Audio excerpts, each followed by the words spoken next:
बिस्मिल्लाहिर्रहमानिर्रहीम। आज तहरीक लब्बैक पाकिस्तान के हवाले से मेरे पास दो अहम और ख़ुश होने वाली ख़बरें हैं जो आप लोगों के साथ मैंने शेयर करनी है। लेकिन वीडियो शुरू करने से पहले आप लोगों से एक छोटी सी गुजारिश है, अगर आपने अभी तक चैनल सब्सक्राइब नहीं किया तो चैनल ज़रूर सब्सक्राइब करें और वीडियो को लाइक भी कर दें।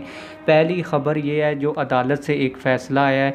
तहरीक लब्बैक पाकिस्तान के जो सरपरस्त आला हैं साहबजादा पीर काजी सुल्तान महमूद कादरी ज़ेब सजादा नशीन आस्तान आलिया वान शरीफ चौधरी गुलफराज सफदर मुल्की सेक्रेटरी मरकज़ी सरपरस्त आला तहरीक लब्बैक पाकिस्तान और तमाम साथियों के हमरा आज इंसदाद दहशत गर्दी अदालत गुजरांवाला से पक्की ज़मानतें हो गई हैं। तहरीक लब्बैक के वकला ज़िला गुजरात के सरबराह और साबका उम्मीदवार सूबाई असम्बली गुजरात तहरीक लब्बैक काशिफ हुसैन भट्टी एडवोकेट साहब की मेहनत का ये समर है। इसके अलावा दूसरी भी मेरे पास बहुत अहम तरीन खबर है तहरीक लब्बैक पाकिस्तान के बारे से। आप लोगों को पता है कि एक उधर से पीटीआई हुकूमत ने एक नोटिफिकेशन भेजा, उस नोटिफिकेशन को पास करके नून लीग की जो आज़ाद कश्मीर की हुकूमत है उसने कोशिश की थी कि तहरीक लब्बैक पाकिस्तान को आज़ाद कश्मीर इलेक्शन में बैन किया जाए, लेकिन अल्लाह के फजल करम से उसको पटिशन दायर की थी तहरीक लब्बैक पाकिस्तान की जो आज़ाद कश्मीर की मरकज़ी शूरा है